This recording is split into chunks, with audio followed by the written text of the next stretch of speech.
અમે લોકો નીકળી ગયા છે મથુરા વિશ્રામ ઘાટ તરફ જવા માટે। સામે તમે જોઈ શકો છો એ છે દ્વારકાધીશ મંદિર।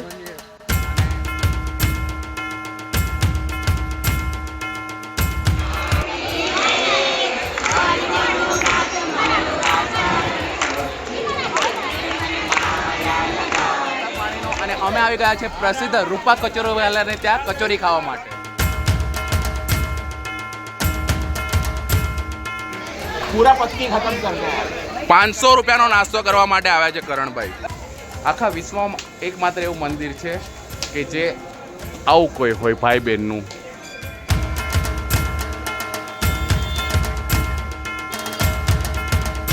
આ છે મથુરાનો સુપ્રસિદ્ધ વિશ્રામ ઘાટ।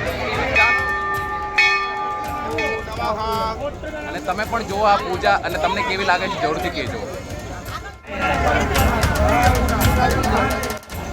અત્યારે અમે લોકો વિશ્રામ ઘાટ પર બોટિંગ કરવા માટે બેઠા છીએ। મામા કંસ અહીંયા રહેતા હતા।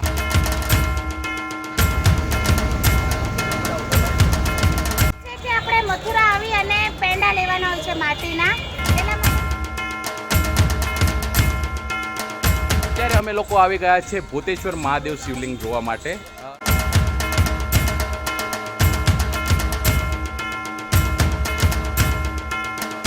અહીંયા અમારો ગેસ છે। આ છે આપણી દાલ ફ્રાય અને આ બની ગયા છે આપણા ભાત। કરણભાઈ પેમેન્ટ કરી રહ્યા છે। કરણભાઈ તરફથી પાર્ટી છે આજની।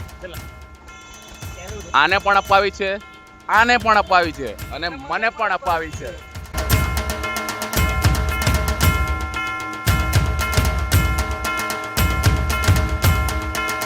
સો hello guys, welcome back to my YouTube channel Surti Lala. આજે છે બ્રજ યાત્રાનો ડે 3 અને આજે અમે મોર્નિંગમાં 4:30 વાગે જાગી ગયા હતા અને આજના જે પણ પ્લાન્સ છે એ તમને થોડી વારમાં હું જણાવું, તો અમારી સાથે બન્યા રહેજો।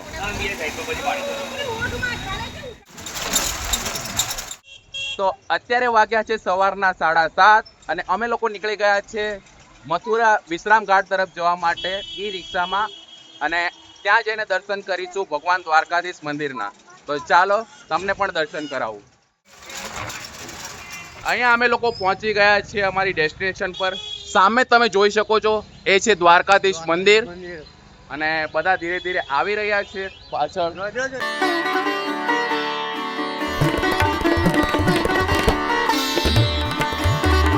આજે અમે પહોંચ્યા છીએ મથુરાના સૌથી પ્રસિદ્ધ અને ભવ્ય મંદિરોમાંનું એક એટલે દ્વારકાધીશ મંદિર, જ્યાં ભગવાન શ્રી કૃષ્ણ તેમના રાજા સ્વરૂપે એટલે કે દ્વારકાના અધિપતિ તરીકે બિરાજમાન છે।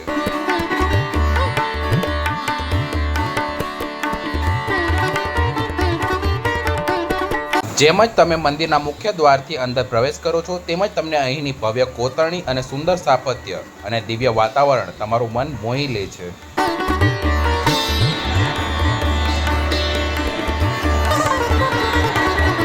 આ દ્વારકાધીશ મંદિરના તમે દર્શન કર્યા। ભગવાને અહીંયાથી દ્વારકા માટે એટલે ગુજરાતના દ્વારકા માટે મથુરાના દ્વારકાથી લઈ અને ગુજરાતના દ્વારકાની સફર અહીંયાથી જ શરૂ કરી હતી। દરરોજ હજારો ભક્તો અહીં દર્શન કરવા માટે આવે છે। મંદિરનું નિર્માણ આશરે ઈસવીસન 1814માં શેઠ ગોકુળદાસ પારેખ દ્વારા કરવામાં આવ્યું હતું અને આજે પણ તે ભક્તિ અને આસ્થાનું મહત્વપૂર્ણ કેન્દ્ર છે।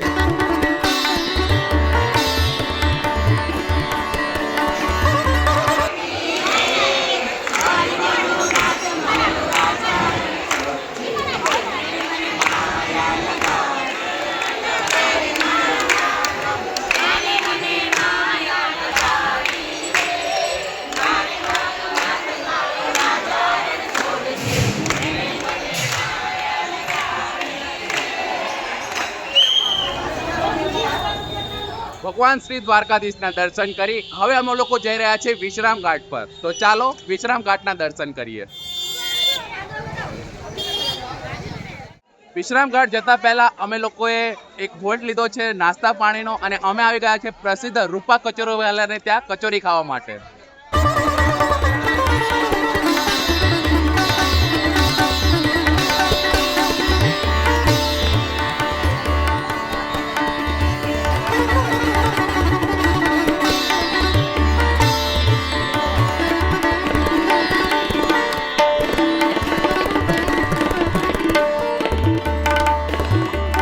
पूरा की खत्म करना है 500 રૂપિયાનો નાસ્તો કરવા માટે આવ્યા છે કરણભાઈ. भैया ये वो અને ત્યાંથી લઈ લીધી છે આ 2 કચોરીઓ, સાથે જ લઈ લીધી હતી આ જલેબી, સાથે જ લઈ લીધા છે આ પૌવા, માટે લીધી છે આ સ્પેશિયલ લસ્સી છે, માલપુઆ. મમ્મી લઈને આવી છે આ કેસર રબડી. મથુરાની ગલીઓમાં બધાએ નાસ્તો લઈ લીધો છે અને બધા જ નાસ્તો કરવા માટે બેસી ગયા છે.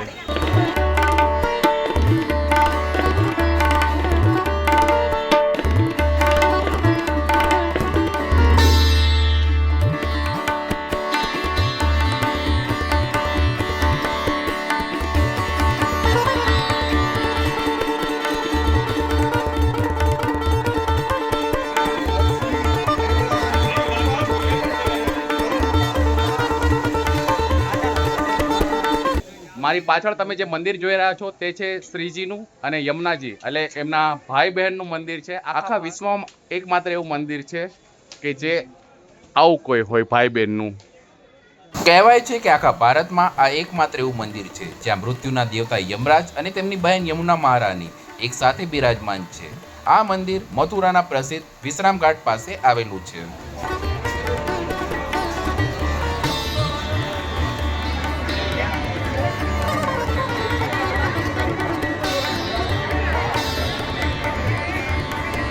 આ છે મથુરાનો સુપ્રસિદ્ધ વિશ્રામ ઘાટ. તો ચાલો વિશ્રામ ઘાટના દર્શન કરો. યમુના નદીના કિનારે સ્થિત મથુરાના 25 ઘાટોમાં વિશ્રામ ઘાટ સૌથી પવિત્ર અને કેન્દ્રીય છે. હિન્દુ દંતકથા અનુસાર ભગવાન કૃષ્ણે અત્યાચારી રાક્ષસ મામા રાજા કંસનો વધ કર્યા પછી અહીં વિશ્રામ કર્યો હતો, તેથી આ વિશ્રામ ઘાટ તરીકે ઓળખાય છે.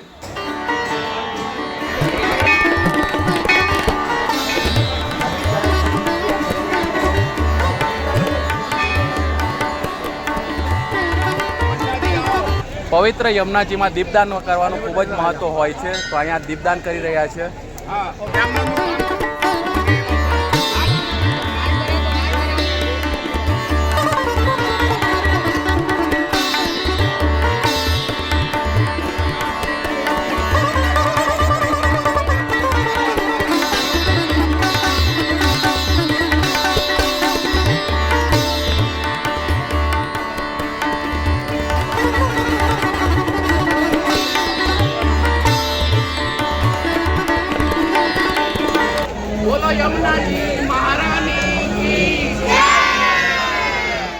આ પવિત્ર વિશ્રામ ઘાટ પર ભાઈ બહેનોએ સાથે નાઈ અને પૂજા કરવાની એક વિશેષ માન્યતા છે. અમે લોકોએ પણ એક પૂજા કરી છે અને તમે પણ જુઓ આ પૂજા અને તમને કેવી લાગે છે જરૂરથી કહેજો.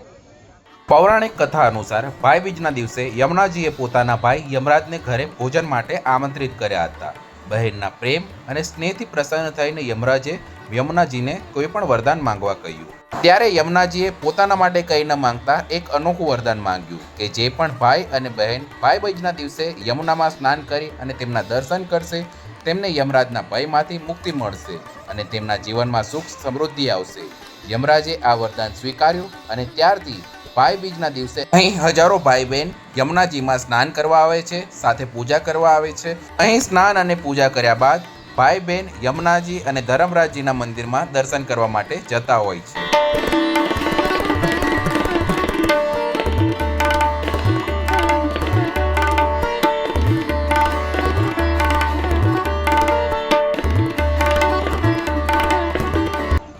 અત્યારે અમે લોકો વિશ્રામ ઘાટ પર બોટિંગ કરવા માટે બેઠા છીએ. બોલો યમુના માતા કી.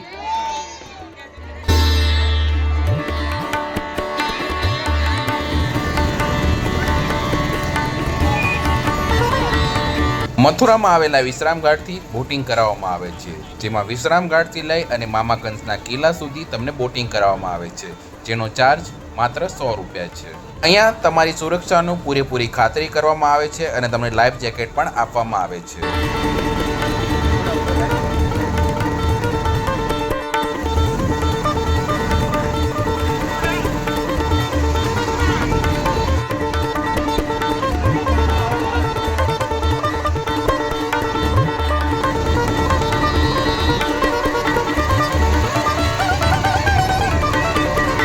મામા કંસ અહીંયા રહેતા હતા.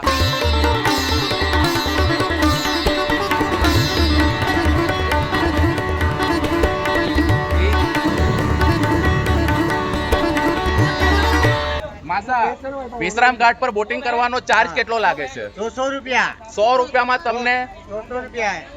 આગળ મામા કંસના કિલ્લા સુધી ફરાવશે. તો આ અમે તમને દર્શન કરાવ્યા વિશ્રામ ઘાટના અને શ્રી દ્વારકાધીશ મંદિરના. હવે અમે લોકો જઈ રહ્યા છીએ શ્રી કૃષ્ણ જન્મસ્થળી પર, જ્યાં ભગવાન શ્રી કૃષ્ણનો જન્મ થયો હતો. તો ચાલો મારી સાથે. કહેવાય છે કે આપણે મથુરા આવી અને પેંડા લેવાના હોય છે માટીના, એટલા માટે મેં મારા ઘરના કાના માટે સ્પેશિયલ માટીના પેંડા લીધા છે.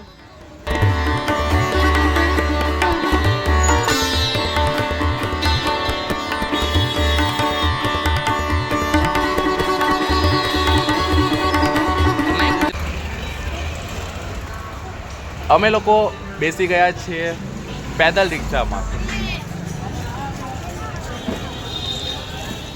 અમે લોકો પહોંચી ગયા હતા બ્રજધામના સૌથી પવિત્ર અને ઐતિહાસિક સ્થળે, એટલે છે કે શ્રી કૃષ્ણ જન્મભૂમિ મંદિર, જ્યાં લગભગ 5000 વર્ષ પહેલા ભગવાન શ્રી કૃષ્ણે કારાવાસમાં અવતાર લીધો હતો.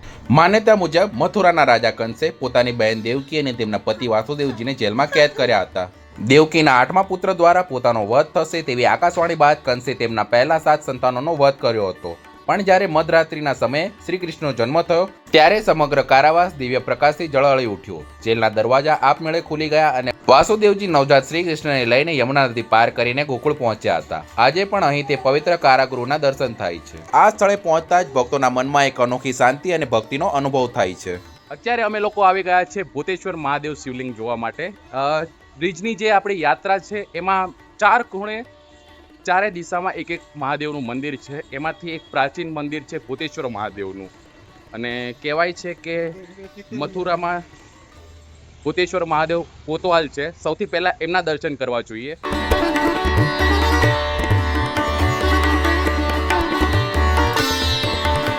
મથુરામાં આવેલું આ પ્રાચીન મંદિર ભગવાન શિવને સમર્પિત છે અને તેમને મથુરાના કોટવાલ એટલે કે રક્ષક તરીકે માનવામાં આવે છે.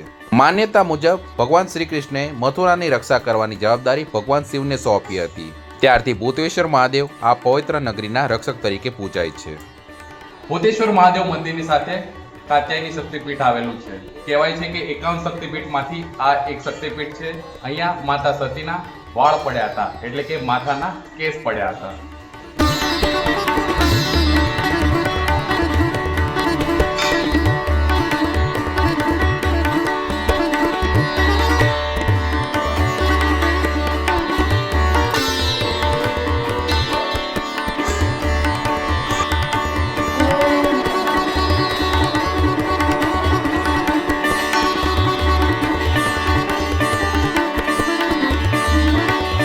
આ હતી આપણી ગોકુળ મથુરાની ટ્રીપ.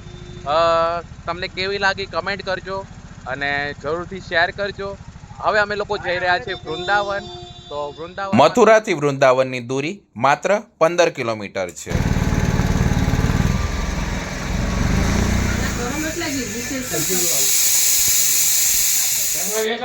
અત્યારે અમે લોકો છીએ વૃંદાવનમાં. હોટલ રાખી લીધી છે અને 6 વાગે અહીંયા આવી ગયા હતા અને 1 કલાકની અંદર જ અમે બધી જ રસોઈ બનાવી નાખી છે. ચાલો હું તમને બતાવું કે અમે શું શું બનાવ્યું છે.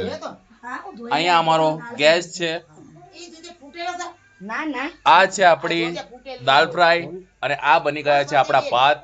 જ રશ્મિએ બનાવી નાખી છે આ મગની દાળ અને બાજરીના રોટલા. અને અહીંયા બધા જમવા માટે પણ બેસી ગયા છીએ. મારો ઉપવાસ છે તો અમે બનાવ્યો છે મોરિયો. પપ્પા માટે બનાવ્યું છે સૂપ.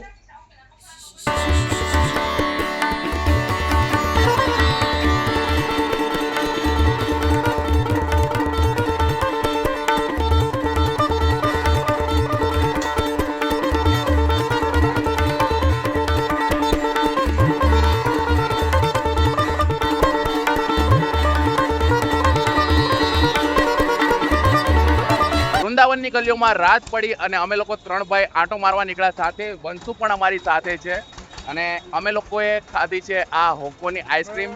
આ સ્ટોલ છે, તમે જોઈ શકો છો. કરણભાઈ પેમેન્ટ કરી રહ્યા છે. કરણભાઈ તરફથી પાર્ટી છે આજની. આને પણ અપાવી છે, આને પણ અપાવી છે અને મને પણ અપાવી છે. તો આ હતો આપણો મથુરાનો દિવસ. અત્યારે અમે લોકો પહોંચી ગયા છીએ વૃંદાવન. આગળ બતાવીશું વૃંદાવનના મંદિરો. ત્યાં સુધી રાધે રાધે.